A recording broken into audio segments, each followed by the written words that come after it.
What you should know about online shoppers. If you have an online store, you need to know where people shop, reasons for cart abandonment, actions taken to qualify for free shipping, return preferences, and more.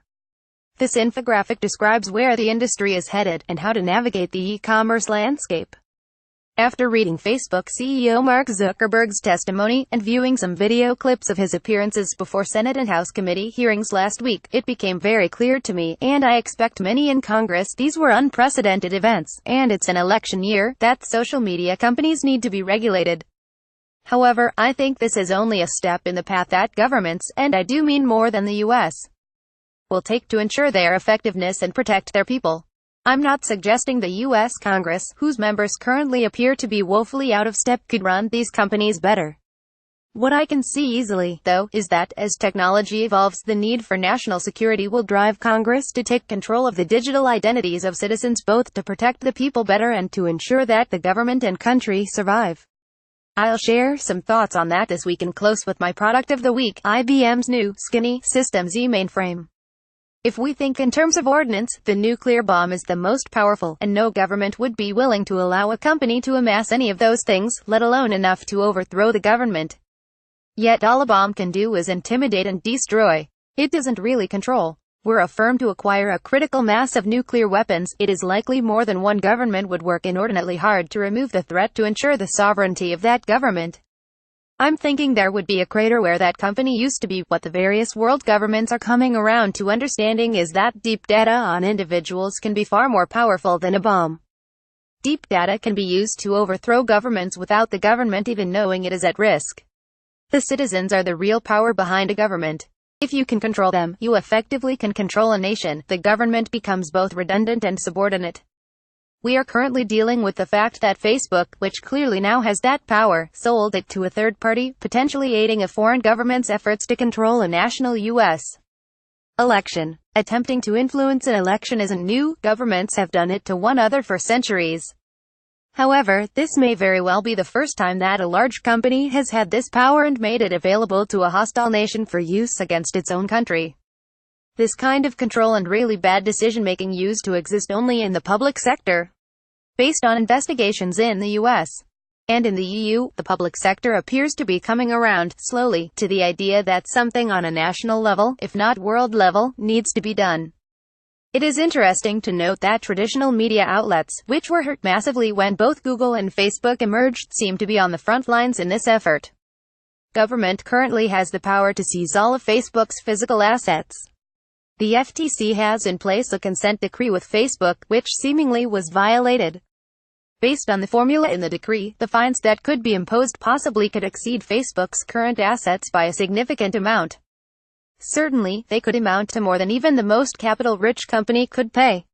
The U.S. government has the power, authority, and resources to fine Facebook into non-existence.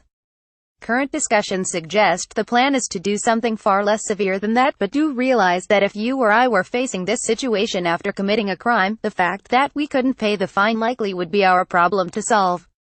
I doubt the government actually will take over Facebook at this point. However, the lack of control over user data and the fact that a second company apparently has misused it suggest that we probably haven't seen the last of these disclosures. You may recall how the information about the extent of the Yahoo breaches kept getting worse over time. It's possible that the Facebook scandal still could escalate to a level even Facebook couldn't survive. I'm not expecting a near-term fix, but what I do foresee is that with 44 senators attending the Zuckerberg hearing, fixing Facebook, or possibly eventually nationalizing it, will become a common political goal. That goal should mature to action around the time of the next presidential election, thus the 5 to 10-year range of my prediction. Given that most of us have been giving away our data unthinkingly, and that it can be used to manipulate us as a nation, ownership shouldn't reside with us alone. In much the same way that the government attempts to protect us from ourselves with laws and restrictions surrounding alcohol use, drug use, sexual behavior, reproduction, driving, smoking, well, the list could go on for a while. It probably will conclude that it must at least have joint ownership over our data. It's arguable that the governments of some countries, where power is more absolute, for example, Russia, North Korea and China, already do. Still, given that governments tend to misuse the power they have, such ownership likely would result in illegal actions within the government that potentially could subvert democratic processes. We certainly have seen this in governments that own or control their own press or media. Citizens' personal data only makes that control far more effective. In the hands of any government, it not only would ensure the death of democratic processes, but also the eventual abuses of citizens at massive scales. I think personal data should be regulated by an organization independent of any government and with the power to defend itself against any government. I'd point to the United Nations as the closest entity that approaches that power, but the UN really isn't much more than a paper tiger. The kind of power I'm talking about would guarantee it's becoming even more deeply compromised by the most power governments controlling it.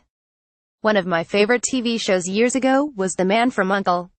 U.N.C.L.E. stood for United Network Command for Law Enforcement. It was kind of a superset of Interpol with far more capabilities and power, and that's what we need in the case of data protection, before any one government, even our own, nationalizes Facebook and Google. Facebook is now in the spotlight, but I think Google is by far the bigger problem. I'm still thinking about the books Brotopia and Technically Wrong.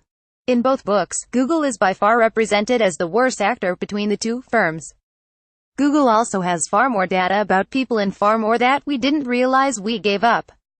It effectively holds a superset of what Facebook holds, and it has been accused of lobbying against regulations to limit sex trafficking, the sale of young girls into slavery. Google apparently was the most powerful company aggressively trying to block the legislation. It recently failed, but until then it had been successful, possibly because it had far more influence on the Obama administration than it does on the Trump administration. However, those efforts ensure its position at the top of the pile of bad-acting U.S. companies. There is a lot of concern about someone developing an artificial intelligence system that would have Terminator-like tendencies. The company that has come up in most every conversation I've been part of is most likely to develop such a system is Google. Ironically, the company with the tagline, "Do No Evil," appears to have evolved into the stereotypical Bond villain. Google's potential power and focus makes it far more dangerous in the long term than Facebook ever could become. Whether we foolishly gave Facebook power or watched Google seize it, the result is that it isn't in the long-term health interests of any government, or even those of Facebook and Google, that they have it. If nothing is done to mitigate the risks, governments will view these firms as the existential threats they already are and use draconian measures to seize them. Nationalizing these companies on a country-by-country level is now the most likely outcome. These firms still might have the power to avoid this threat and take actions to put in place a company on government-independent control structure to ensure our personal information won't be weaponized against us. Certainly, any small number of employees could come up with a more practical plan than members of the U.S. Congress, who continually seem to struggle with technology, could come up with. However, if Facebook and Google don't fix the threats they represent, they are building toward their own terminations. Last week's hearings should have been a huge wake-up call to both. We live in a hostile world. There are threats coming both from foreign and domestic bad actors. Hacking has reached World War potential, and technology vendors like Intel have become their, and our, worst nightmares. I'm still stuck on Intel's lack of candor about its security exploits. It's favoring China over the US. With disclosures in its alleged insider trading, of all the vendors, the one that has the longest and most storied reputation for taking care of its customers remains IBM, and its most secure system is still its mainframe. Last week it announced new products that deal with its most significant problem. The mainframe has been too damn big to fit in most server farm setups. IBM put it on a diet. IBM System Z, skinny, mainframe. Even after that diet, though, it still remains the strongest encrypting cloud-scale server on the planet, and one of the most powerful Linux platforms as well. Even Microsoft embraces Linux now. I'm still looking for the ice coming out of hell. Granted, individually we couldn't afford this thing, but collectively, thanks to the cloud, we have access to it. Oh, and I should add that IBM also stands out for embracing the belief, though Microsoft recently joined them in this, that AI should be developed exclusively to enhance people's capabilities, not replace them. I don't know about you, but to me that is the far better path. Because it makes me feel safer knowing that it and companies like IBM are out there. The IBM Z mainframe is my product of the week. Oh, and I wish to thank the United Network Command for Law Enforcement, without whose assistance this column would not be possible. Rob Enderle has been an ECT News Network columnist since 2003. His areas of interest include AI, autonomous driving, drones, personal technology, emerging technology, regulation, litigation, He has an MBA in human resources, marketing and computer science. He is also a certified management accountant.